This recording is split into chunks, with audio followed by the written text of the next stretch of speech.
Aujourd'hui, on est le 19 août 2023. Tu as 76 ans. Tu as malheureusement appris il y a quelques semaines que tu avais un cancer de stade 4 et qu'il te restait probablement que quelques semaines à vivre. C'est exact? Exactement. Et on va faire un genre de bilan de ta vie. On va parler de ton enfance, ta famille, tes amours, tes enfants, tes joies, tes peines, tes valeurs. Est-ce que ça te convient? Ça me convient. Parfait. T'es prête? On débute avec la première question. Vas-y. Ma question est toute simple. Comment tu te sens aujourd'hui, autant physiquement que mentalement? Bon, physiquement, aujourd'hui, je me sens bien. Le seul problème que j'ai, moi, c'est de la difficulté à respirer. Aussitôt que je fais un effort, je suis essoufflé.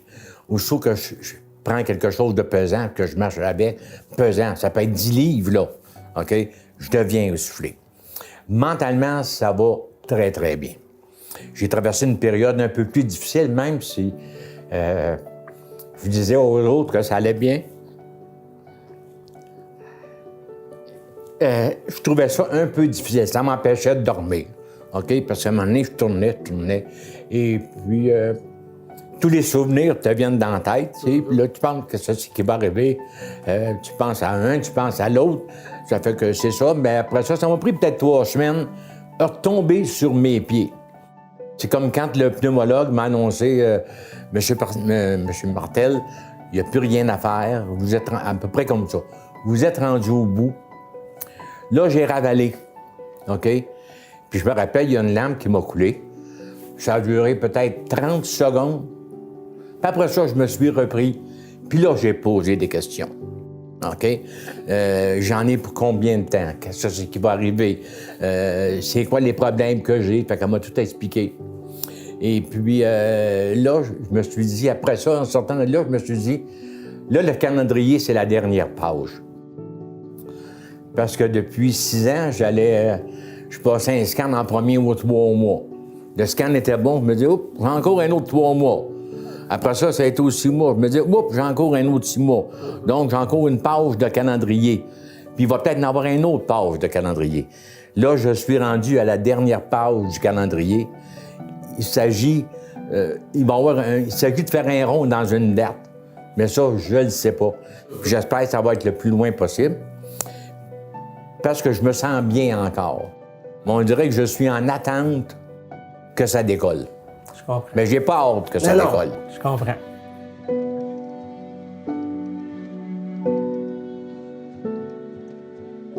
Premièrement, on va parler de ton enfance. Tu es né le 13 août 1947. Dans quelle ville?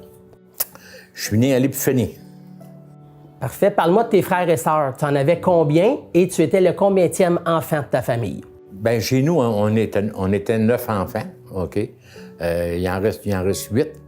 On est chanceux. Ma famille, c'était une grosse famille, 9, c'était une grosse famille. Pas riche, même, on peut dire, pauvre à plusieurs moments, OK? Comme mon père me disait, vous vous êtes jamais couché un soir sans manger, mais il y a des soirs où vous êtes couché tard, en tabarnak, par exemple.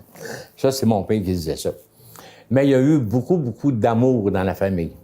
On a eu des parents aimants, même s'ils ne le démontraient pas.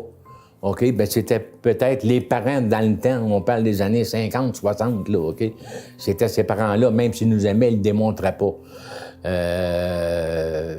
Moi, je ne crois pas au ciel, là, OK? Du tout. Je ne crois pas à ça, la vie après la mort. Mais si jamais ça existait, le ciel, ma mère serait là. Mes frères et sœurs, on a toujours eu une bonne relation, sauf de temps en temps, il y a peut-être eu des accrochages avec certains, mais c'était pas grave. OK? Toujours une bonne relation avec mes frères et sœurs, plus particulièrement avec les 3 plus vieilles, Armand, Jocelyne. Jeannette. Les autres ont eu des bonnes relations, mais on dirait qu'il y avait une différence d'âge à un moment donné qui était là. Ça fait que même si je les voyais régulièrement, je ne vivais pas la même relation qu'avec les 3 plus vieilles. Excellent. Puis par rapport, quand tu étais enfant, est-ce que tu pourrais dire que tu étais un enfant facile pour tes parents? Oui, j'étais un enfant facile. Je me souviens, j'ai Gérald, mon frère qui est décédé aujourd'hui, il avait 1 an plus jeune que moi. Et puis lui, il arrivait de l'école, il était tout déchiré, il était toujours tout sale, il avait certaines difficultés à l'école. Puis moi, j'étais un premier de classe, puis j'arrivais toujours au propre. Et puis j'écoutais normalement. J'ai été un enfant facile à élever, moi. OK. Puis tantôt, tu m'as parlé un petit peu de tes parents. Parle-moi-en donc un peu plus. Qu'est-ce qu'ils faisaient comme métier, tes parents? Maman n'a jamais travaillé à l'extérieur. De toute façon, avec 9 enfants, elle n'avait pas le temps. OK? Maman, elle se levait probablement à 5-6 heures le matin pour nous préparer pour l'école. Puis ça se couchait le soir très, très tard parce que maman, il fallait toujours que la maison soit propre. Parce qu'elle disait, il faut que la maison soit propre. Tout d'un coup, que le docteur viendrait cette nuit. Ça, je me rappelle de ça, c'est des phrases que maman disait. Maman, elle avait une qualité, elle faisait de la nourriture avec rien. OK? Une canne de jus de tomate, là, puis un petit peu de spaghetti, là, puis elle pouvait nourrir longtemps, puis de la tête à fromage, puis des galettes de sarrasin. On a vécu pauvrement certaines périodes. Mon père, c'était pas un gars démonstratif, mais il nous aimait. Et puis quand j'étais jeune, je me rappelle, il jouait avec nous autres. Mais je me rappelle pas qu'il nous ait dit « je t'aime ». OK? Ça n'a pas été un père violent du tout. Un père extrêmement émotif, extrêmement sensible. Mais il a pris sa retraite de bonne heure. Qu'est-ce qu'il faisait comme métier, justement? Il était menuisier. Bien, je pense, moi, je ne l'ai pas vu travailler à partir de l'âge de 40 ans, 40-45 ans. Il me semble que je ne l'ai jamais vu travailler, tu sais. Ça fait que c'est ça. Il a pris sa retraite de bonne heure, mon père. OK. Puis quel souvenir gardes-tu en général de ta vie familiale avec tes frères, tes sœurs, tes parents? C'était une vie assez serrée, OK, parce qu'on n'avait pas des grandes maisons. On couchait des fois 3 ou 4 par chambre. Des fois, pas des fois, on couchait 2 dans le même lit. OK, on s'amusait avec rien. Bien, c'était... Dans le temps, on remonte dans les années 60, là, les enfants, les jeunes, ça prenait pas grand-chose pour s'amuser. T'sais, on pouvait s'amuser avec une corde. Maman nous faisait peinturer le solave de la maison avec un bâton, puis elle mettait de la guenille alentour avec des cordes. On mettait ça dans un seau d'eau, puis on peinturait le solave. OK? On plantait des clous dans le cours pour faire des chemins. T'sais, on s'amusait avec rien, on jouait à cachette. On a tué des Indiens, nous autres, quand on a joué au cowboy. Bon, bien, excellent. Je pense qu'on a fait le tour de ton enfance, ta vie familiale. On va parler de l'école. Comment ça se passait à l'école dans ton temps au niveau de l'organisation des classes? Quand je suis arrivé à Saint-Roch, j'étais en 6e année. C'était les mix, gars et filles. Et puis, ça se passait très, très, très bien. J'étais le premier de classe. OK? Il y avait 3 personnes là, qui étaient très, très, très, très bons, là, qui étaient le top dans la classe. Là. Il y avait une qui s'appelait Denise Dufort, puis il y avait Monique Soucy, puis il y avait moi. Puis il y avait beaucoup de compétitions entre Monique et moi. Puis je réussissais toujours à passer, généralement, en avant d'elle. J'ai toujours été un bon élève. J'avais pas besoin d'étudier pour apprendre, OK? J'écoutais en classe, puis c'était fait, OK? Je faisais mes devoirs, c'était pas long. Et puis quand j'ai suivi des cours dans l'assurance, c'était la même chose. Je suivais le cours, et puis je ne l'étudiais pas. J'écoutais le professeur, puis je passais les examens, puis ça allait bien. J'ai toujours été comme ça, j'ai eu une facilité à apprendre. Donc, tu as toujours aimé l'école? J'ai toujours aimé l'école, puis j'aurais aimé poursuivre l'école, moi. Moi, j'ai terminé en 9e année, puis quand... à la fin des classes, au mois de juin, là, moi, je voulais continuer la 10e année. Et puis, ma maman m'avait dit, bon, mais là, non, c'est fini, là, tu vas aller travailler. J'avais 16 ans. Pourquoi c'était comme ça à l'époque? Dans notre famille, c'était comme ça. Il n'y a pas... Je me rappelle pas d'un cousin, d'une cousine qui a été plus loin que 9e ou 10e année. OK? Tu finissais ta 9e année, tu te tends à basser, tu t'en vas travailler, puis tu nous aides. OK? Puis je me rappelle, on restait à Saint-Roch-la-Chiguère, une maison en 2 étages, j'étais monté en haut, puis j'avais pleuré.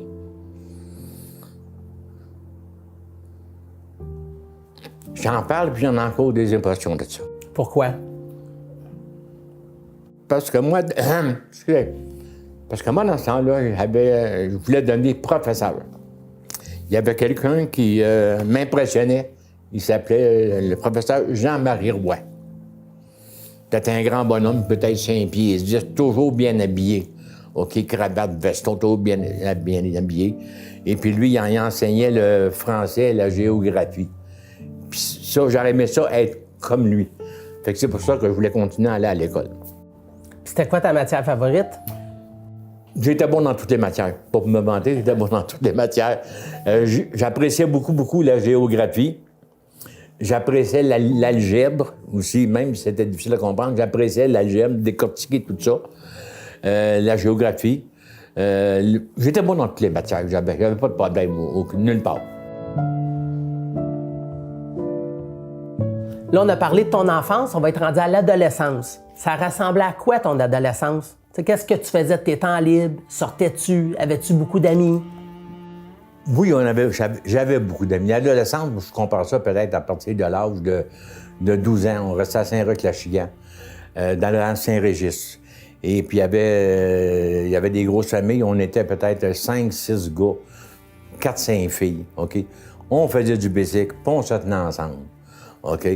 Et puis, ça a été l'adolescence, une des plus belles périodes de ma vie, ça. OK? On avait vraiment du plaisir. À l'âge de 14-15 ans, on jouait en cours à cachette. OK? On jouait en cours à la taille. Attaque barbecue? Oui. Puis on allait en cours, à la Croix du Chemin faire des neuvaines. D'autres, on croyait pas ça, la prière, mais ça permettait à une dizaine de jeunes de se réunir. Puis après ça, d'avoir du plaisir, d'aller marcher, d'aller se promener à bicycle, d'aller dans le bois, d'aller dans les champs de blé d'Inde. C'est bien amusé. Ça a été une très belle période de ma vie, c'est l'adolescence, là. Peut-être de l'âge de 12 ans jusqu'à l'âge de 16 ans. Y a-tu des noms que tu te rappelles de ces gens-là puis que t'as côtoyé longtemps? Ben oui, je me rappelle les principaux. Il y avait Gérald, mon frère, avec qui on jouait des tours. Il y avait Réal Lévesque, que je vois pas assez souvent, mais que je vois de temps en temps. Jacques Côté, que je vois de temps en temps. Il est justement venu me voir la semaine passée. Il y avait Monique, il y avait Micheline, il y avait Micheline Vendette, il y avait Mariette Vendette. En tout cas, il y avait peut-être une dizaine de jeunes desquels on se tient. Mais à un moment donné, on a arrêté de se voir, sauf à l'occasion. OK.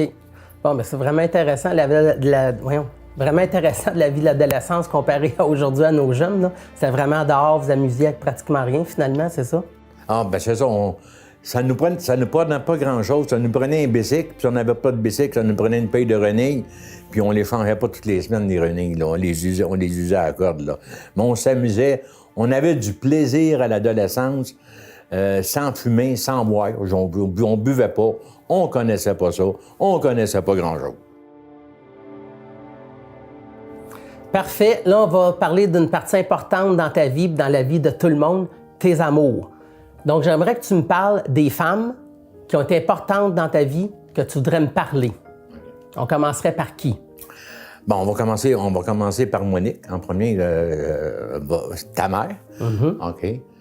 Je l'ai rencontrée, c'est ça, elle était en 6e année. Puis c'est ça, l'été, bon, on se tenait ensemble. Puis à un moment donné, la relation s'est développée. Et puis, on a sorti ensemble. Puis à un moment donné, je pense que dans ce temps-là, je sais pas si je devrais le dire ou pas le dire, dans ce temps-là, je pense, dans notre cercle, nous autres, là, tu faisais une blonde, tu te fiançais, tu te mariais. OK? C'était ça. On s'est aimés, c'est sûr et certain. On aurait dit qu'on embarquait dans un pattern. Les jeunes, dans ce temps-là, on embarquait dans une espèce de pattern, puis ça se passait comme ça. Ça fait que la femme la plus importante, la première femme la plus importante, ça a été Monique.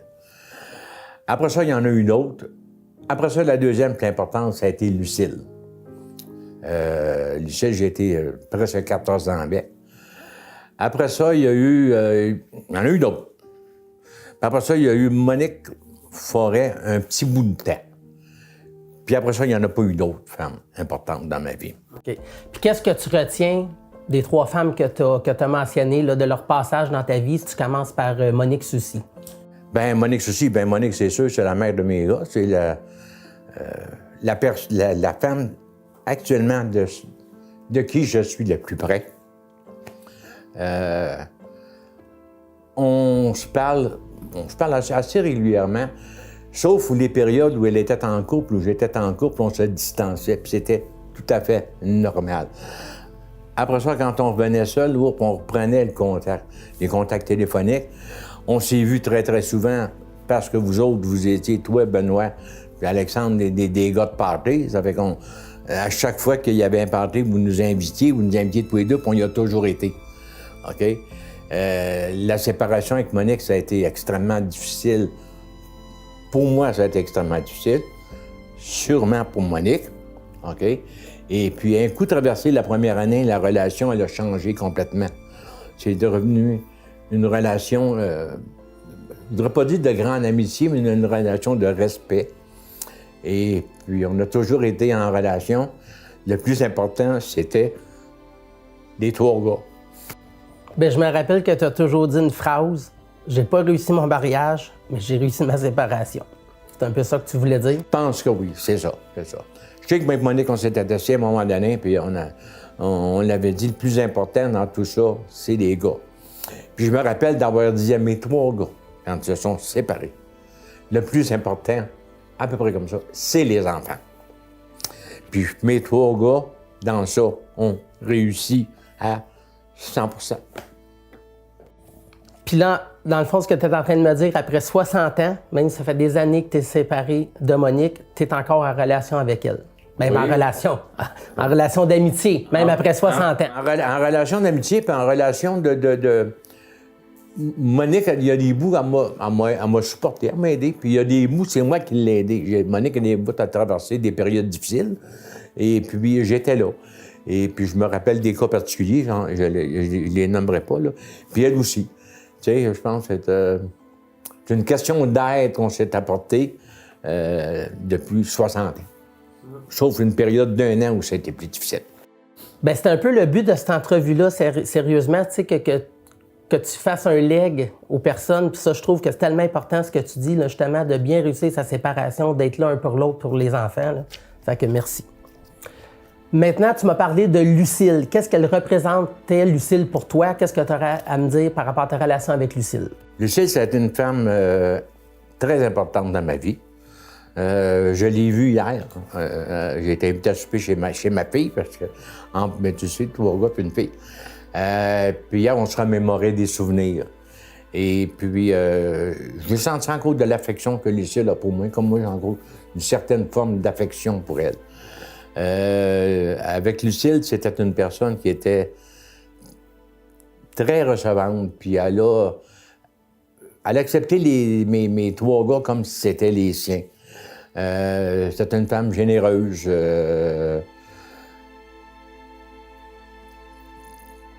Puis, c'est ça. Avec Lucille aussi, j'ai continué à entretenir certains liens téléphoniques. On téléphonait de temps en temps. On s'appelait de temps en temps. On téléphonait, on s'appelait, c'est la même chose. On se voyait une fois à l'occasion.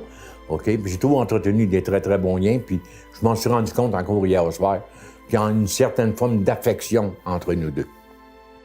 C'est vraiment intéressant, justement, que tu as gardé certaines relations que tu as eues amoureuses, même quand c'était fini.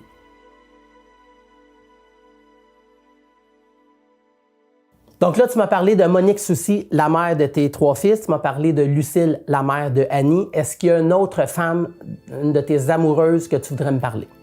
Oui, bien, il y a eu Monique Forêt dans une période... 2 périodes qui n'ont pas été longues. Une relation extrêmement difficile. OK? C'était pas nécessairement à cause de Monique, c'était peut-être à cause de moi aussi, où je me sentais pas bien dans cette relation-là, où je me sentais pas chez nous. OK? Il y a des périodes, ça a bien été. Mais ça a été une relation beaucoup plus difficile que les autres. Et puis, quoique elle communique encore avec moi de temps en temps, puis on se parle, mais là, ça fait un bon bout que je ne l'ai pas vu, là. Mais quand je l'ai averti, que je lui ai dit, quand j'ai su qu'il y avait ce cancer de stade 4, il y avait une douzaine de personnes à qui je voulais avertir en premier, avant qu'ils se sachent par d'autres. Je l'ai averti, puis ça lui a fait beaucoup de peine. C'est ça, Monique Forêt, c'est ça. Parfait. Fait que là, on a fait le tour de ta vie amoureuse. On va maintenant parler de quelque chose qui est, je le sais, très important pour toi, tes enfants.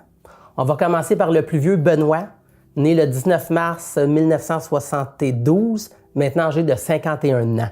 J'aimerais ça que tu me parles de Benoît, de comment il était comme enfant, ta relation avec lui comme enfant, et maintenant ta relation avec lui au niveau adulte. Bon, comme enfant, Benoît, il a resté plus... Je pense qu'étant jeune et après la séparation, étant jeune ou adolescent, Je pense qu'il est resté plus longtemps avec moi qu'il est resté avec sa mère. Benoît, c'était un enfant très, très bon à l'école. Il étudiait pas du tout, mais il réussissait bien. Benoît, il y a eu une période de rock'n'roll vers l'âge de 16, 17, 18 ans. OK? Après ça, ça s'est replacé. Benoît, ce que je peux retenir de lui, il a toujours été présent pour moi. OK? Pas rien que Benoît, tous mes gars ont été présents pour moi. Benoît, il a été présent pour moi. Benoît, c'est celui qui... J'aimais ça la pêche, puis c'est celui qui m'a emmené à la pêche le plus souvent. Je pense que je dois avoir fait une quarantaine de voyages de pêche avec Benoît. Benoît, c'est un homme extrêmement généreux, OK? Autant de son temps que de son argent. C'est pas facile de lui faire changer d'idée, par exemple, OK? Mais il est à l'écoute et puis il est toujours disponible pour son entourage. C'est ça que je peux revenir de Benoît. C'est un gars ambitieux, OK? C'est ça. Puis malgré les difficultés qu'il a connues quand il avait 18 ans, il est passé à travers. Puis après ça, il n'a plus jamais eu de difficultés. Puis tu as une bonne relation aujourd'hui au niveau adulte, à l'âge adulte, toi puis Benoît? J'ai une très bonne relation avec Benoît, autant que j'ai une bonne relation avec mes deux autres garçons. Parfait, on va maintenant parler du deuxième, François, évidemment moi-même, né le 25 avril 1973, aujourd'hui âgé de 50 ans. Donc, je vais te poser la même question. Parle-moi de François quand il était enfant, comment il était adolescent et maintenant ta relation adulte avec lui. Puis me parler un peu de ses qualités, qu'est-ce que tu apprécies chez lui, un peu comme tu as fait avec Benoît. Bon, François, il était un peu plus, d'après moi, un peu plus turbulent que Benoît, mais je suis parti d'avec Monique, il y avait peut-être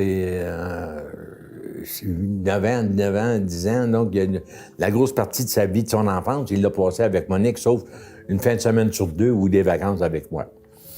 François, c'était pas François était. François, t'étais studieux. Lui, toi, fallait que t'étudies. Puis t'étudiais.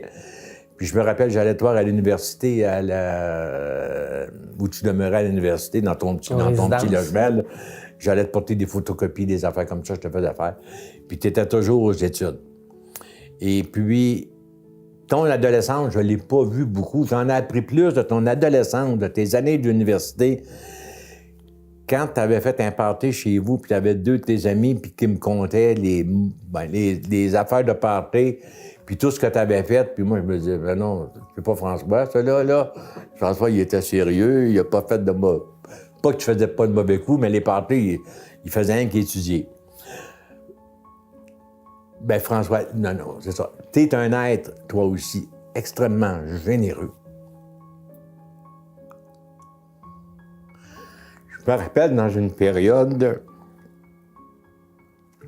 très, très difficile au niveau monétaire. Je te téléphonais, j'avais besoin d'argent. On peut remonter dans les années 80, je ne me rappelle pas exactement. Tu m'avais prêté jusqu'à 13 000 $. C'était de l'argent dans ce temps-là. OK? Et puis, je te l'avais tout remis au complet. Ça avait peut-être pris 4-5 ans. Je ne me rappelle pas combien de temps je te l'avais tout remis. Il fallait absolument que tu sois généreux. Puis que tu aies confiance en ton père pour prêter 13 000 $ dans les années 80. C'était de l'argent. OK? Mais ça me permettait de garder la tête au-dessus de l'eau. Parce que quand ça arrivait, moi, des problèmes d'argent, j'étais dans la banque, tu l'as su, 30 ans. Et puis les séparations, moi, ça m'affectait. C'était ça qui m'affectait le plus. Puis faire de la vente, faut que tu sois dans ta tête, faut que tu sois bien, faut que tu sois bien dans ton cœur, faut que tu sois bien surtout dans ta tête. Et puis même si tu te motivais, m'allais faire une bonne journée, m'allais faire une bonne semaine. À un moment donné, j'arrivais au bureau, j'étais pas capable de prendre le téléphone. Fait que là, ça me mettait dans la merde, là. Et puis c'est là que toi, t'arrivais, puis tu me finançais, disons. OK. Puis qu'est-ce que tu apprécies de la personne, François, comment est-ce qu'elle est aujourd'hui en tant qu'adulte? La générosité, puis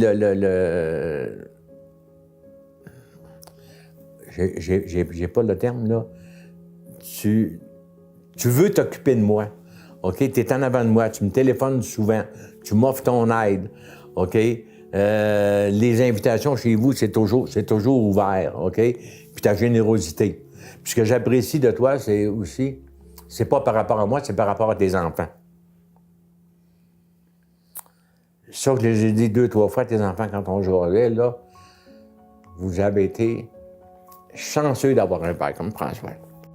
Puis pourquoi ça te touche comme ça? Bien, parce que je pense que la plus grande richesse qu'on a dans notre vie, moi, en tout cas, ma plus grande richesse, c'est mes enfants. Après ça, c'est mes petits-enfants. Fait que pour moi, là, c'est bien, bien important, quand tu as des enfants, d'en prendre soin, d'aller jusqu'au bout. Puis moi, je me dis, j'ai pas toujours été un père à 100%. J'ai fait ce que j'ai pu avec ce que j'avais ou ce que je savais. Bien, moi, je sais que j'ai fait mon possible avec ce que j'avais. Puis vous autres, vous faites votre possible plus que votre possible. Ça, j'apprécie ça pour les trois. Bien, justement, on va parler de ton troisième, Alexandre, né le 5 janvier 1980, aujourd'hui âgé de 43 ans. Je te pose la même question.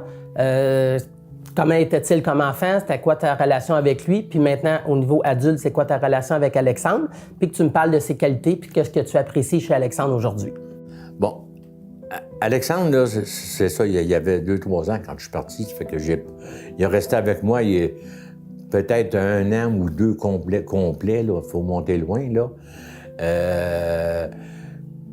Mais Alexandre, là, ce que j'apprécie de lui, c'est son ouverture. Il est ouvert, Alexandre, là, à toutes sortes d'affaires, là, lui, là. Lui, il est ouvert, il est ouvert. Il est généreux, Alexandre, dans son temps avec moi, OK? J'ai toujours été en contact avec lui. Il y a eu des difficultés, Alexandre, mais il a toujours voulu s'en sortir, puis je pense qu'il s'en est sorti. Là, on a toujours été près d'Alexandre. Et puis là, on dirait que, là, qu'il se rapproche encore de plus en plus de moi pour m'aider.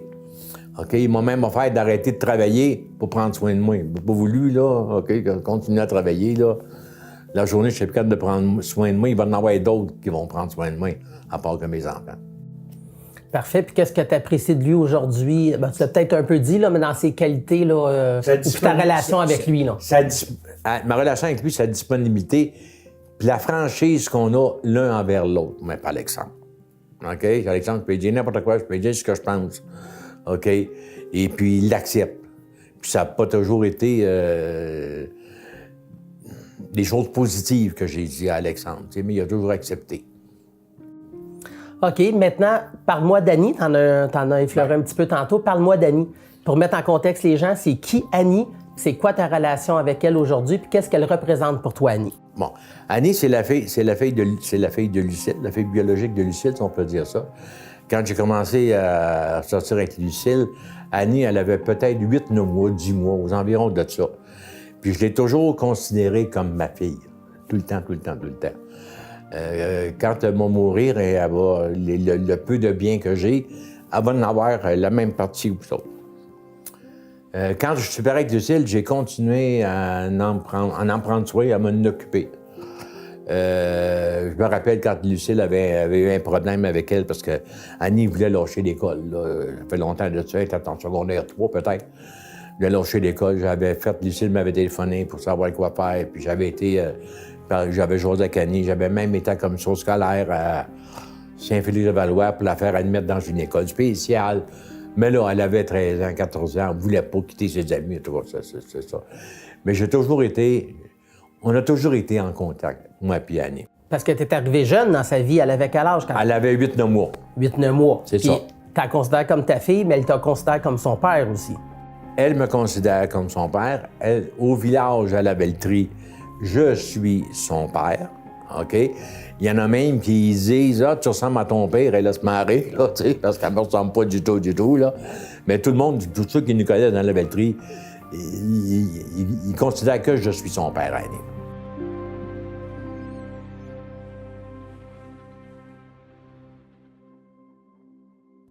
Donc là, on a parlé de tes 3 enfants. On va comme faire une conclusion par rapport à ton rôle de père. Je voudrais te demander, est-ce que tu penses que tu as été un bon père? Est-ce que tu as des regrets? Est-ce que tu as des choses que tu aurais voulu qu'il se passe autrement? Oui, j'aurais voulu qu'il y ait quelque chose qui se passe autrement. J'aurais voulu toujours être là pendant que vous avez grandi, être là à 100 avoir... j'ai joué mon rôle de père, mais il n'a pas été joué à 100 parce que j'ai pas toujours été là. OK? Ça, c'est une chose que je regrette. OK? Que j'ai compris, la raison pour laquelle on s'est séparés, je l'ai compris quelques temps après. OK? Pour vraiment les raisons. C'était pas la faute de Monique, c'était ma responsabilité. Mais j'ai été un bon père dans la mesure où j'ai fait ce que j'ai pu avec ce que j'ai pu. Oui, je pense que j'étais un bon père. Dans les circonstances, oui. Bien, je peux te le confirmer. En tout cas, à mon nom personnel. Bon, là, avant de changer de registre, j'aimerais ça que tu me parles, là, pour terminer comme du passé au niveau de la vie familiale, j'aimerais ça que tu me parles des parties de famille qu'il y avait dans la famille Soucy, la famille de ma mère, et dans la famille Martel, parce que je sais que c'est complètement différent que ce qu'on vit aujourd'hui. J'aimerais ça que tu me parles rapidement comment ça se passait les parties, puis c'était quoi toi, ton rôle un peu dans les parties? Ah, c'était les parties. Les parties, c'est complètement différent. J'en ai justement parlé avec Lucille hier. On est tout le temps dans le bon vieux temps. Bien, les parties de famille, que ce soit chez les Soucy ou que ce soit chez les Martel, tout le monde se réunissait, puis ça prenait un goût en premier. La plupart des hommes prenaient un coup. C'était du fort, de la bière dans ce temps-là? Généralement, c'était de la bière. Il y avait M. Soucy, lui, qui prenait du beefeater, mais généralement, c'était de la bière. Bon. Et puis là, ça se mettait à jaser, puis à un moment donné, là, ça se mettait à chanter. C'était soit chez la famille Soucy ou chez ma gang, à moins les Martel, là, c'était des chansons à répondre. Puis là, il y avait bien du monde qui chantait. Chez nous, je pense sur 9, je pense qu'il y en avait 6-7 qui chantaient, qui savaient des chansons. Chez la famille Soucy, il y avait Monique, il y avait Micheline, il y avait moi, il y avait l'ex-mari de Micheline, Jean-Claude. C'est des parties de chansons à répondre, là, puis de criage, puis de sautage, ça allait jusqu'à 4-5 heures le matin. Puis quand le monde partait, tout le monde était bien chaud. Puis il conduisait. Puis tout le monde avait du plaisir. Puis toi, t'en chantais-tu des chansons à répondre? Ben, j'en savais une centaine de chansons à OK, répondre. wow. Fait que j'en chantais beaucoup. Puis ton gros succès, c'était quoi? Ah, j'en avais pas mal de succès. Pour boire, il faut vendre. La petite. La chanson des voyelles, là, j'en ai plus. Puis quand je me souvenais pas, parce que j'avais pris trop de bière, avant de partir, je mettais tous les titres de chansons sur une feuille de papier, je mettais ça dans ma poche en arrière. Ça fait que quand je m'en souvenais plus. Fait que là, à la toilette, je fais pipi. Fait que là, je regardais, puis là, ça me donnait des titres. Fait que là, j'étais capable de repartir pour 4-5 chansons en ligne. C'est bon. C'était moi puis Jean-Claude Chaillé qui chantait le plus. Voudrais-tu me chanter un petit bout de ton grand succès « Pour boire, il faut vendre » ? Ah, un petit bout, là. Pour boire, il faut vendre. Pour boire, il faut vendre. Je l'ai vendu seulement 5 sous. Argent reçu, j'ai pris un coup. J'ai fait de la queue de but, j'ai perdu ma tuque. Aïe, ma mère, j'ai l'argent pour boire. Mais dans ce temps-là, je chantais pas, je criais. J'avais plus de souffle, je criais. Là.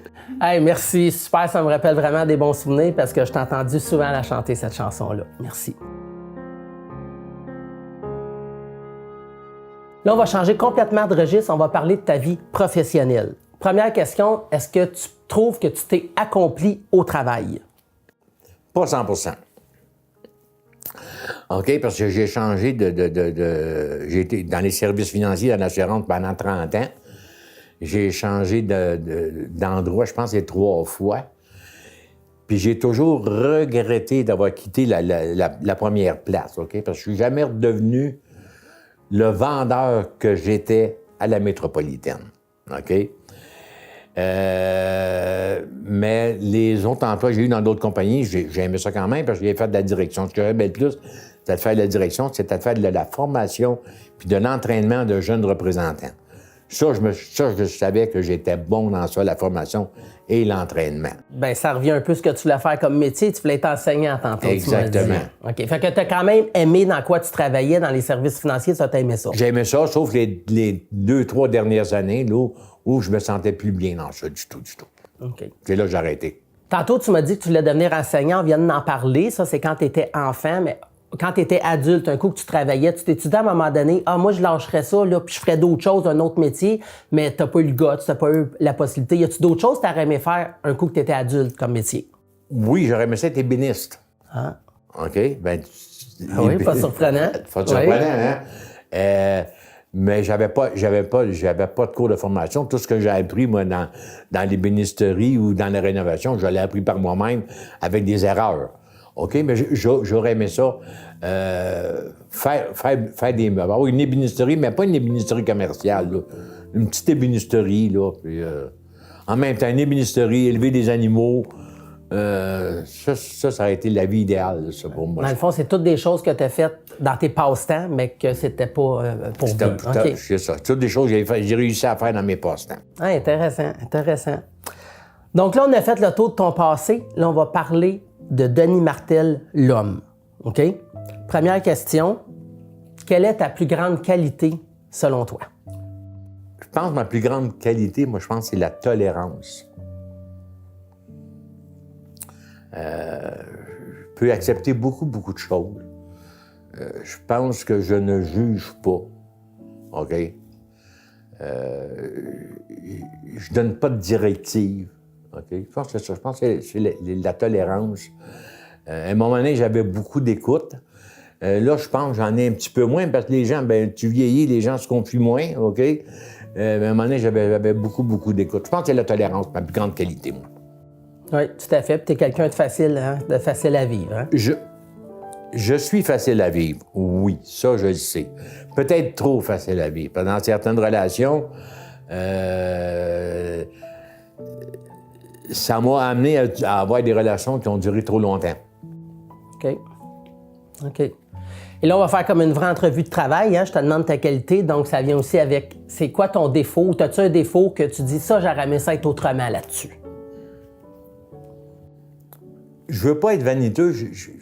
De gros défauts, je pense que j'en ai pas. OK. Puis il n'y a pas de quoi de toi, tu dis, moi, j'aurais aimé ça être différent par rapport à ça, là, par rapport à tes qualités ou à tes... Ben, j'aurais aimé être différent. J'aurais aimé avoir, c'est pas une qualité, j'aurais aimé avoir été plus instruit. Ça j'aurais aimé ça. Plus d'intuition. Peut-être que je suis rancunier, mais c'est... Même pas. Même. OK. Bon, on passe à la prochaine. Peut-être que tu viens d'y répondre, mais est-ce que tu as des regrets dans ta vie? Oui, j'ai des regrets. Que le premier mariage avec Monique a été brisé. OK. Puis c'est pas la faute à Monique, c'est de ma faute. Ça, c'est le plus gros regret de ma vie. Pas avoir été enseignant. Ça, c'était un autre regret, ça. Je pense que c'est les deux seuls regrets que j'ai de ma vie, moi. Puis globalement, est-ce que tu peux dire que tu as eu une vie heureuse? Oui. Moi, j'ai eu une vie heureuse de 90 % du temps. OK? Les seules fois où j'ai été malheureux, c'est lors des séparations. Les séparations amoureuses, pour moi, ça a toujours été très, très difficile. C'est là où j'avais le plus de difficultés à travailler. Pourquoi? Je tombais à plat complètement, moi, lors des séparations. Ça me prenait du temps à me relever. Même si ça venait de toi? Même si ça venait de moi, OK? J'ai eu bien de difficultés avec ça. Ça a été les plus grandes épreuves de ma vie, les séparations. Puis ta plus grande joie? Ma plus grande joie, là, je pense, c'est quand les trois gars sont venus au monde. Ça, je me rappelle particulièrement Benoît, parce que c'était le premier, là, quand Benoît était venu au monde. Pas ça, vous autres. Ma plus grande joie, là, c'est ça, c'est de voir mes trois gars et ma fille. OK. Dans ça, il y a eu des déceptions. Il y a encore une déception. Mais ça a été ma plus grande joie, ça. De ce dont je suis le plus fier, c'est mes trois gars et ma fille.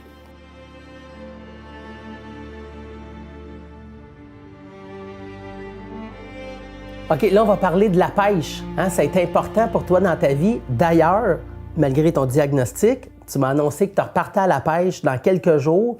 Pour combien de jours? Puis après, parle-moi, pourquoi la pêche est importante dans ta vie? Qu'est-ce que tu aimes dans la pêche? Ben oui, je pars en pêche là, avec Benoît dans 7-8 jours. À peu près, on part pour 7-8 jours. Je ne me rappelle pas exactement. Ce que j'aime de la pêche, c'est les grands espaces. OK? Être dans une chaloupe ou dans un bateau, OK? Pour moi, c'est une belle période de ma vie, ça. OK? Les grands espaces, l'air, la tranquillité. être avec un gars dans une chaloupe, ben, c'est généralement des gars là, avec une chaloupe, là, de pouvoir jaser de tout et de rien. Puis qu'est-ce qui va se dire dans la chaloupe va rester dans la chaloupe. C'est sûr, ça ne sortira pas de là. OK, prendre une bière avec des amis. Après ça, un coup, tu reviens le soir. Bien là, je fêtais moins les dernières années, mais fêter jusqu'à minuit, 1h le soir. Après ça, le lendemain matin, 7h, tu retournes à la pêche. T'as pas des vacances, là, ça, là, OK? C'est ça, le grand air, puis la proximité avec des amis qui sont devenus des amis. Il y en a qui sont devenus des amis. Fred, Jean-Guy surtout, là, qui sont devenus des amis. Parfait. Et question un peu par rapport, on dirait. C'est quoi ton rapport avec l'argent? T'sais, avais-tu beaucoup d'argent? C'était-tu important pour toi, l'argent, dans ta vie? C'était pas important du tout, l'argent. Pourvu que j'en avais assez pour vivre, moi, là c'était pas important, là, du tout. J'ai jamais... à un moment donné, j'en avais un petit peu. Ça remettait un but d'avoir de l'argent pour moi, là.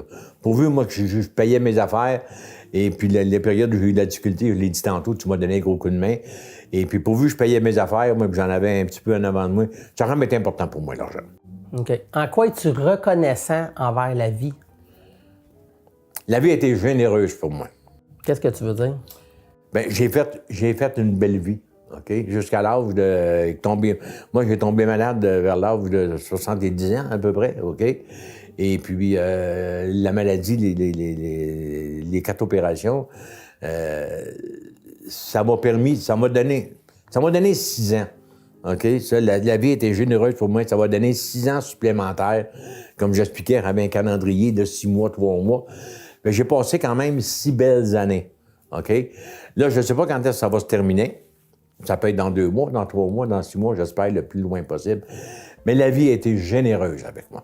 J'ai eu des bons enfants, j'ai des bons enfants. J'ai eu de bons amis aussi dans ma vie, au cours de ma vie. Fait que mettre tout ça ensemble, j'ai jamais manqué bien de choses, à part certaines périodes où ça a été plus difficile. OK, bien justement, je te relance ma prochaine question. C'est drôle, les amis. J'aimerais ça que tu me parles des amis importants, tu me nommes leur nom, puis comment tu les as connus, puis pourquoi ils sont importants pour toi. Bon. Les amis, la plupart sont décédés aujourd'hui. J'en ai eu dans l'assurance à cause du travail, des amis qui duraient 5, 6 ans. Après ça, on quittait l'assurance, ou on se quittait, puis on communiquait ensemble une fois dans le temps, après ça, on se perdait de vue. Mais ceux que j'ai gardés le plus longtemps, les amis Bertrand Bélanger. Bertrand Bélanger, c'est un monsieur, là, aujourd'hui, il avait peut-être une quinzaine d'années de plus que moi. Bertrand Bélanger, celui que j'ai gardé le plus longtemps possible. Monique, elle le connaît très bien. Monique Soucy, le connaît très bien. Bertrand Bélanger, c'était sa sagesse. OK? Ça, on s'est vu longtemps, jusqu'à temps qu'il décède. En même temps, un petit peu avant, mais il est décédé, lui-ci, Vanin Thériault. Vanin, c'était un gars qui avait du pick-up dans l'assurance. Après ça, il y en a eu d'autres. Michel Généreux qui est décédé. Michel Généreux, on était dans une période où les deux, on était à peu près le même âge. Les deux, on était fatigués de faire de la vente. On a fait du centre d'achat à Joliette pour aller manger des Big Mac. On passait nos après-midi à se promener dans le centre d'achat. On n'était plus capable de travailler. Michel aussi est décédé du cancer. Après ça, il y a eu mon ami Jean-Claude. Moi, je l'appelais ma belle grosse police. Jean-Claude, c'était un ami très, très proche. Ça m'a...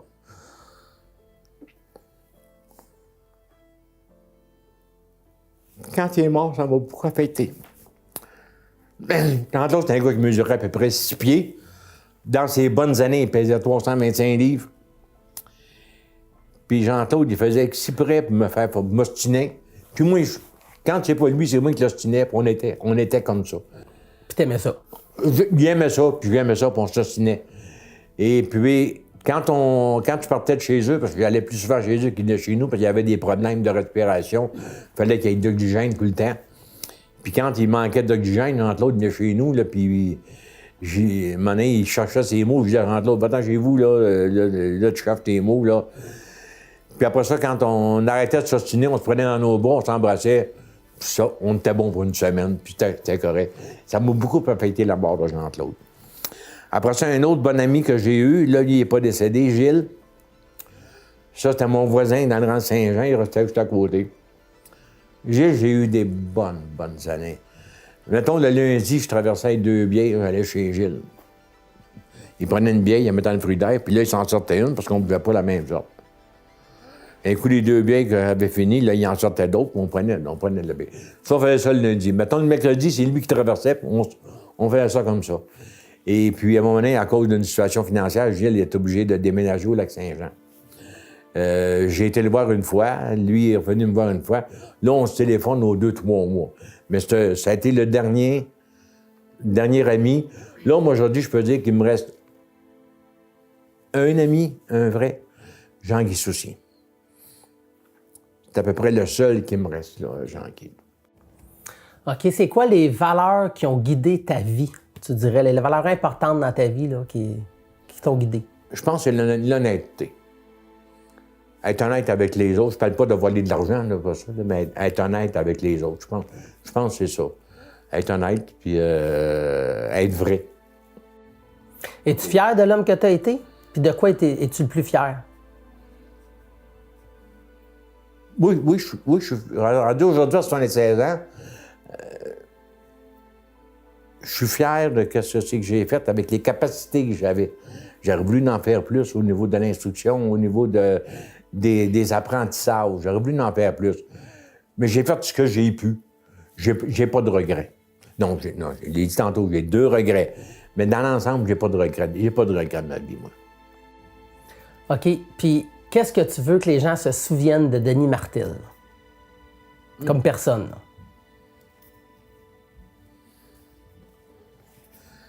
Une phrase facile. C'était un bon gars, mais je pense que c'est la tolérance que je veux que les gens se souviennent de moi. Puis que, dans ma vie, j'ai aimé. OK? Puis j'ai aimé pour le vrai.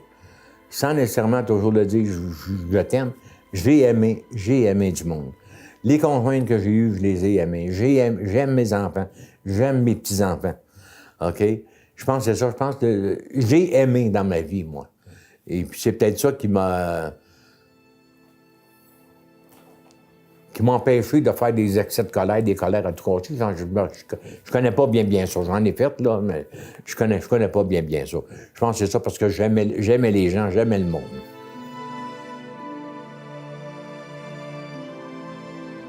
Là, on va passer à un autre niveau. On va parler de trucs probablement moins le fun, plus émotifs, la suite des choses à partir de maintenant. OK. Mes questions vont être directes puis crues, tu vas voir. Je trouvais ça important de les poser directement. As-tu peur de la mort? Non, j'ai pas peur de la mort. Ça fait 6 ans là, que je me prépare à ça. OK? Probablement que je vais aller... j'ai signé les documents pour l'aide médicale à mourir. OK? C'est déjà fait. Il va rester seulement que les témoins, mais que je décide, moi, que m'être rendu là. Probablement, je vais aller vers ça, mais c'est pas une garantie. Non, j'ai pas peur. Puis pour moi, la mort, là, ça se termine là. Il n'y a rien après. OK? Mettre dans une petite... pas un petit caseau, mais une petite urne, va aller dans la terre. OK? Puis la seule chose qui va rester par après, c'est les souvenirs que m'avoir laissés. Après ça, il n'y a plus rien. OK? J'ai pas peur de souffrir parce que je sais que je ne souffrirai pas. OK? Là, j'ai une infirmière qui vient régulièrement. Je viens régulièrement, peut-être aux 3 semaines, là. OK? J'ai un ergothérapeute qui est venu aussi pour m'aider, pas m'aider, mais m'installer mon bain pour que ça soit plus facile avec une chaise. J'ai fait installer des poignées après dans les murs pour que ce soit plus facile parce que je veux que ce soit le plus facile possible de rester chez nous, parce que je veux rester le plus longtemps possible chez nous, tout seul. OK? M'a parti de chez nous quand je serai plus capable de me laver, quand je serai plus capable de me faire à manger, puis quand je serai plus capable de changer ma stomie. OK? Ça va être ça, là, ma perte d'autonomie, moi, comme l'ergothérapeute ou l'infirmière m'a dit. Elle dit, c'est quoi pour vous l'autonomie? Bien, c'est ça. OK? Fait que je veux rester le plus longtemps possible chez nous. Il y a une demande qui a été faite dans une maison de soins palliatifs. OK? Mais c'est pas un hôtel, celui-là. Là. Je suis pas sûr à 100% que m'aller là, mais je veux pas mourir chez nous. Je veux pas que mes enfants me veillent non plus. OK? Parce que j'en ai vu qu'ils ont été veillés, puis j'en ai veillé, là. Puis c'est terrible pour les gens qui veillent un mort. Puis tu sais jamais, mort, un futur mort, tu sais jamais comment est-ce qu'il va réagir, puis qu'est-ce que c'est qu'il va dire, puis s'il rêve, puis s'il y a des cauchemars, tu ne sais pas. OK, c'est que... Toi, tu veux pas ça, mais si tes enfants veulent être là puis te veiller, est-ce qu'ils vont pouvoir? Ça sera leur problème. C'est eux autres qui décideront. Moi, je ne le veux pas.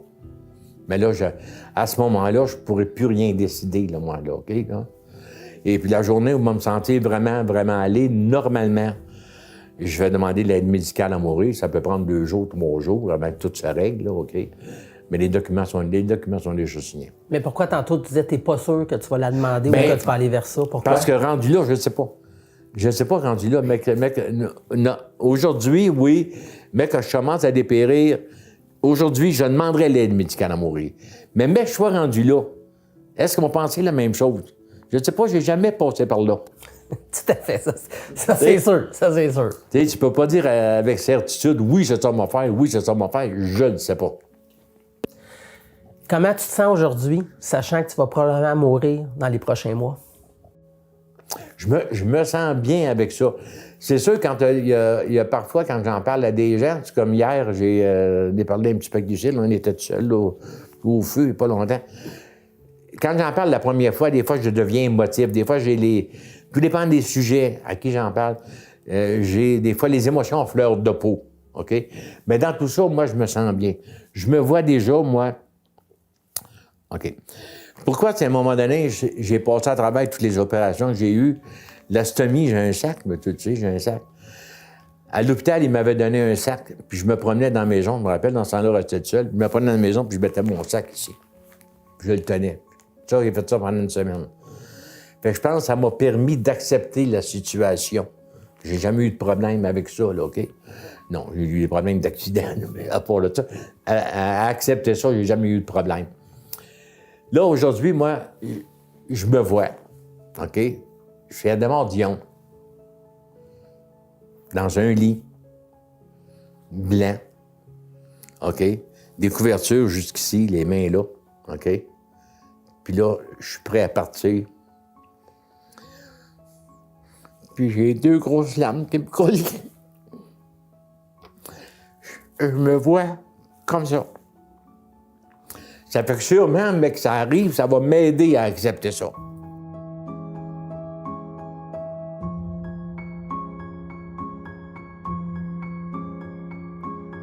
Là, on arrive presque à la fin de l'entrevue. J'ai le goût de te poser quelques questions en rafale, rapidement. Tu réponds spontanément pour apprendre un peu à te connaître. Tu pars pour ton dernier voyage. T'emmènes un seul objet. C'est lequel? Une canne à pêche. J'avais bien pensé. Un seul film que tu as déjà vu et que tu vas revoir parce que tu sais que c'est le seul film que tu apportes. Il y en a quelques-uns. Je pense que ça serait Crazy. Puis sinon, un autre d'abord, je te laisse prendre les 2. Avatar. Avatar, le premier puis le 2, les 2 en même temps. Là, mais le premier, ça serait probablement Crazy. Une seule chanson ou un seul groupe ou une seule interprète? Une seule chanson, Vivre en amour. Oui. C'est bon. Tu me l'as. C'est pas la chanson que tu m'as offert pour mes 50 ans? Exactement. Ça m'émeut. Tu pars avec quel sentiment? Oh, ça, c'est... Je sais pas. J'ai pas pensé à ça du tout. Je pense que j'aurais de la tristesse.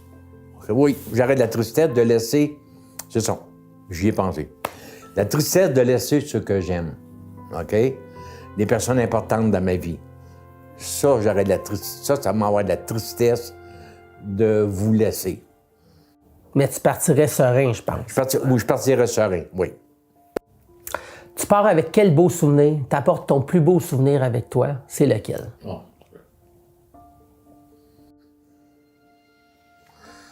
J'en ai beaucoup de beaux souvenirs, mais c'est... Donne-moi en un spontanément, même si c'est pas le plus beau. Un beau souvenir d'abord que... Bon, un dernier beau souvenir, là, mettons, l'année passée à ma fête, quand on était tous ensemble, toute la gang, là, chanter dehors. OK? J'ai des beaux souvenirs de pêche avec Benoît et des souvenirs avec Alexandre, mais il m'arrive ça, là, vite comme ça, là, j'y avais pas pensé, là. C'est un des beaux souvenirs, ça. Fait que les souvenirs, dans le fond, c'est avec tes enfants, avec la famille. Les souvenirs, les meilleurs souvenirs, c'est avec les enfants. Si tu avais une baguette magique, quel vœu tu ferais? Ça, c'est une nouvelle question. Ça, c'est... Non, mais c'est facile de dire, pas avoir le cancer, pas mourir, mais en même temps, on va tous mourir un jour de toute façon. Y a-tu un vœu autre, peut-être, que tu ferais si tu avais une baguette magique? Quelque chose que tu changerais? Non, je pense, j'ai rien qui me vient à l'esprit. Parfait. Pour terminer, on va parler du legs et des souvenirs que tu veux laisser à tes proches, aux gens qui t'aiment. Qu'est-ce que tu voudrais léguer à tes enfants, à tes petits-enfants? L'amour, la tolérance, l'honnêteté envers eux autres, OK, puis envers les proches, là. Ça veut dire quoi, l'honnêteté envers eux autres? De pas se compter des menteries. À un moment donné, ils ont des problèmes, les dire les problèmes, OK? C'est pas facile, là. Tout le monde vit des problèmes, mais il y en a bien qui n'en parlent pas, c'est ça. L'honnêteté, c'est de faire face, de regarder le problème, puis d'en parler, puis d'essayer de les résoudre, eux autres mêmes. Puis la tolérance, je pense que c'est... Pour moi, c'est une grosse affaire, ça. Comment tu veux que les gens se souviennent de Denis Martel? S'il y avait à te rendre hommage aujourd'hui, les gens diraient quoi? Je te demande de compléter la phrase. Ils diraient, Denis Martel, c'est un homme... C'est un homme bon, un homme patient, un homme généreux. J'ai des qualités. Tantôt, là, ça avait l'air prétentieux de ne pas me trouver de défaut. J'y ai pensé durant l'intermission, peut-être qu'on a faite, là. J'en trouve pas de majeur, là. Mais je suis comme ça. Faudrait demander à ceux qui me connaissent bien, à un moment donné, c'était quoi les défauts de Denis? Les autres, ils en trouveraient sûrement. Mais en général, tu penses que les gens diraient vraiment du bien de toi, là? Oui. Ouais. Je pense que oui. As-tu un conseil à donner aux gens qui vont écouter le vidéo, les jeunes surtout, pour être une bonne personne dans la vie, pour être une meilleure personne dans la vie? Quel conseil tu leur donnerais? Écoutez. Pour être une bonne personne, il faut écouter. Puis, je reviens toujours à la même chose, à avoir de la tolérance. J'ai tellement vu de personnes là, qui n'ont pas de tolérance, qui se fâchent. OK? Je pense que c'est ça. Soyez tolérants envers tout le monde. Écoute, on arrive presque à la fin. Fait que je veux vraiment te remercier du temps que tu as pris, de ce que tu nous as livré, de nous parler de ta vie, tes joies, tes peines, tes sentiments. Je pense que c'est un beau cadeau, un beau legs que tu laisses à tous ceux qui t'aiment et qui m'ont écouté la vidéo. Fait que je veux te remercier et je veux savoir comment tu te sens présentement après avoir fait le bilan de ta vie, après avoir parlé de tout ça. Comment tu te sens? Je me sens très, très bien. Au début, quand tu m'as demandé de faire ça, je me disais, oh. Quand je t'ai dit oui sur le coup, puis après ça, je me disais, oh, moi-tu y aller, moi-tu canceller ça? Ça va-tu avoir l'air prétentieux un peu? Après ça, je me suis mis à penser. J'ai dit, ben non, c'est la même chose, parce que moi, si ça n'avait pas été fait, là, je veux pas d'hommage quand je vais décéder, moi. Mais je voulais écrire une lettre. OK? Fait que là, j'aurais pas à peine de... Je voulais écrire une lettre, puis je voulais que quelqu'un la lise, la lettre, OK? Ça aurait peut-être dit, pas tout au complet que ce que j'ai dit là, mais ça aurait rempli à peu près les mêmes fonctions. OK? Les grandes lignes, je l'aurais écrit sur une lettre, puis j'aurais demandé à quelqu'un qui la lise, au lieu de rendre un hommage. OK? De dire, ben je vous ai aimé, je vous aime encore, et puis, c'est ça. Bien, je vais te donner l'occasion de le faire tantôt, parce qu'on va terminer l'entrevue. Je vais te laisser directement à la caméra, puis tu vas parler aux gens que tu aimes. Tu pourras leur dire ce que tu veux. Là, je vais me faire le porte-parole de tous pour te dire merci, Denis, pour l'homme extraordinaire que tu es. Merci, papa, pour le père présent et aimant que tu es. Merci, grand-papou, pour le merveilleux grand-père que tu es. Tous les petits-enfants t'adorent, comme tu le sais. Merci à Denis, le frère, toujours prêt à rendre service. Merci à Denis, le collègue, pour ceux qui ont eu la chance de t'avoir comme collègue. Et merci, Denis, l'ami, qui, je suis certain, a été apprécié de tous ceux et celles qui ont eu la chance de t'avoir comme ami. Alors là, un dernier truc, si tu t'en sens capable, je vais te laisser devant la caméra pour dire un mot, ce que tu veux, aux gens que tu aimes et que tu aimes et qui vont regarder cette vidéo. Qu'est-ce que tu voudrais leur dire? Puis n'oublie pas qu'au moment où ils vont regarder la vidéo, tu ne seras plus là. Papa, je t'aime. La caméra est maintenant à toi pour le mot de la fin. Au moins 30 secondes.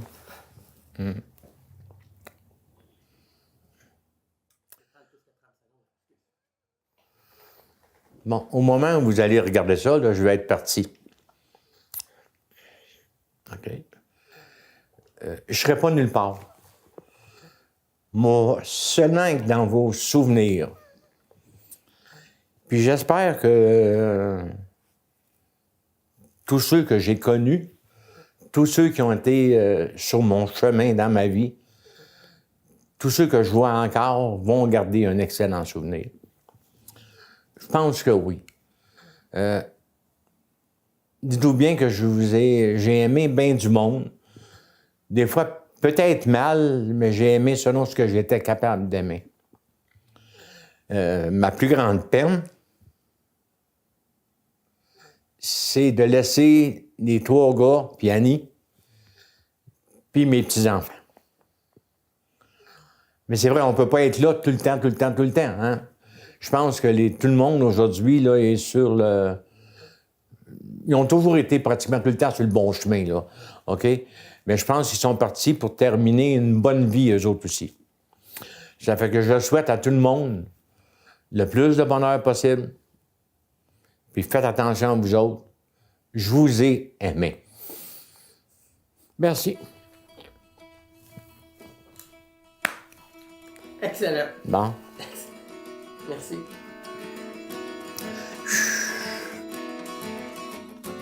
Vivre en amour tous les jours, s'aimer tout le temps, du moment que l'on sait que la vie se vit sur la terre sans frontières, universellement. Évidemment, pour ce faire, il faudra du temps, se parler, se connaître beaucoup mieux qu'avant, car la terre sans frontières n'est pas jeu d'enfant.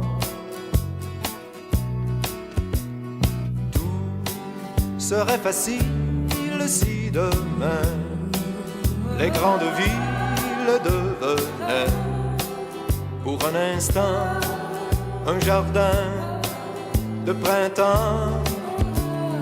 Oui, tellement facile qu'à s'aimer, que se le dire tout serait dès ce moment paradis de beau temps. En amour tous les jours, s'aimer tout le temps, du moment que l'on sait que la vie se vit sur la terre sans frontières, universellement. Évidemment, pour ce faire, il faudra du temps, se parler, se connaître beaucoup mieux qu'avant, car la terre sans frontières n'est pas jeu d'enfant.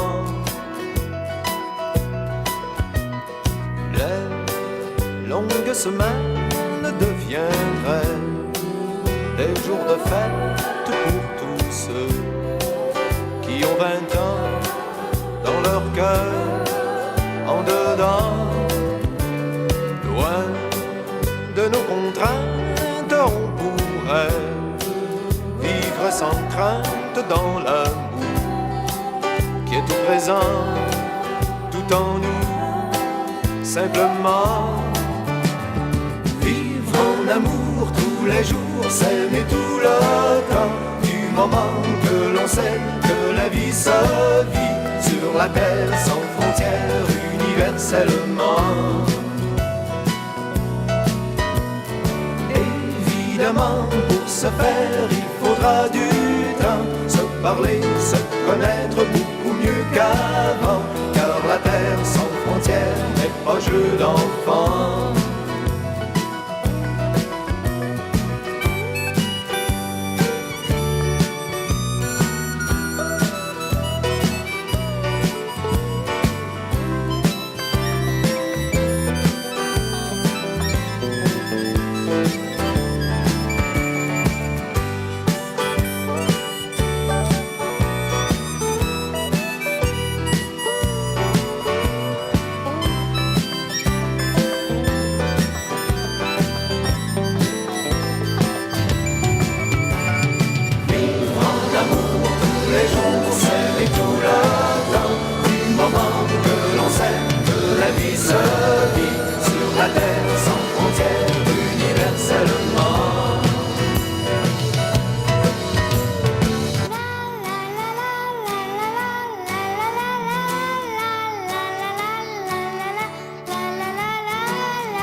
Donc aujourd'hui, on est jeudi le 5 octobre. On est à la maison Adhémar-Dion.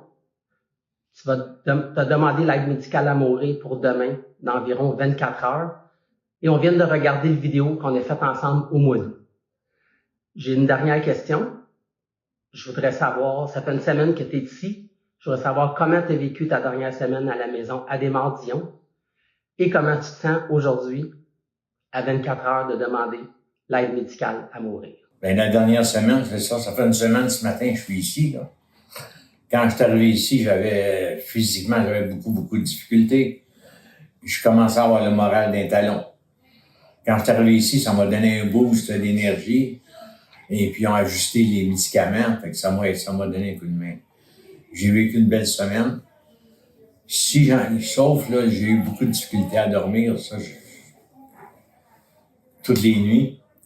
Mais en général, ça a bien été. Ce que j'ai apprécié, c'est toute la visite que j'ai eue durant ces 7 jours-là, ou 6 jours-là, là. J'en ai eu beaucoup de visites. Les infirmiers n'en revenaient pas combien de personnes sont venues me voir. Donc, je remercie tous ceux qui sont venus me voir, tous ceux qui ont pensé en moi sans être capables de venir aussi.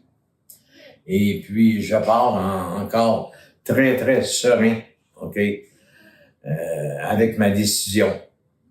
Et puis, avant de partir, je veux vous dire à tous que je vous aime, puis que je vous donne un gros bisou.